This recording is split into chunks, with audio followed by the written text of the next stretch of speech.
Continua la serie positiva della Castor Favara con 8 risultati utili consecutivi, di cui 3 vittorie e 5 pareggi, che la collocano saldamente al settimo posto in classifica con 18 punti, una posizione di tutto rispetto in considerazione del fatto che è una matricola e che l'obiettivo della società è quello della salvezza e di rimanere in Serie D. 2-2 il risultato finale con la nuova Igea Virtus e a Barcellona Pozzo di Gotto, con i padroni di casa che hanno riequilibrato le sorti della gara solo al 92esimo, quando il Favara gustava già i 3 punti, certamente sudati e crediamo anche meritati. Una vittoria sfumata all'ultimo secondo del recupero, concesso ma non comunicato dall'arbitro, così come era successo a Licata. I ragazzi di mister Pietro Infantino hanno lasciato il terreno di gioco con l'amaro in bocca, ma anche con un altro prezioso punto e l'ottavo risultato consecutivo che in chiave salvezza è oro colato. A mente fredda il risultato di parità appare comunque giusto per quanto le due squadre, senza risparmiarsi, sono riuscite a fare.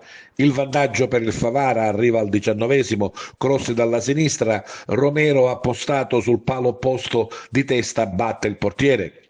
I padroni di casa reagiscono ed arrivano al pareggio al 38esimo con Trombino, favorito da una indecisione della difesa.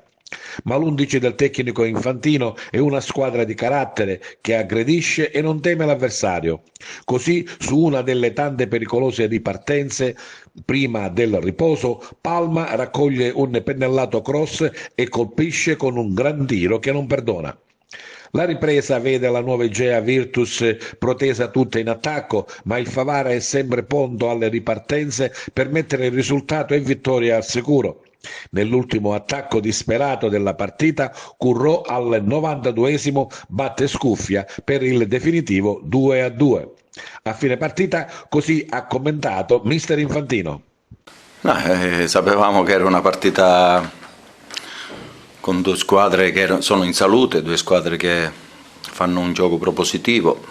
Credo che noi abbiamo fatto non una grossa partita di più, sapendo anche che siamo arrivati qua con dei giocatori che avevano dei problemi, però non si sono visti, perché quando metti il cuore, metti l'anima, come La Piana, come Baglioni, come Romero, con Deiana fuori, come Mirabelli che ha dato disponibilità, credo che va al di là del risultato.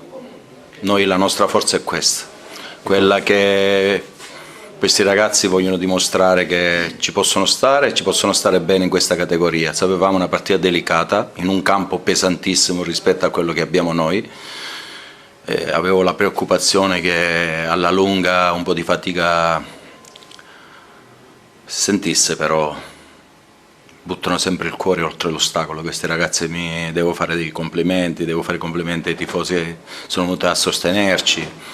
Dispiace perché era una partita già finita, però noi continuiamo il nostro cammino, è l'8º risultato consecutivo, ora affrontiamo la prima in classifica domenica, sempre lavorando su noi stessi e non perdendo questo spirito che oggi ha fatto la differenza sicuramente contro una squadra importante, una squadra che punta ai playoff, una squadra che è ben allenata, una società strutturata. Li ringraziamo per l'accoglienza e continuiamo il nostro cammino, sicuramente siamo contenti a metà.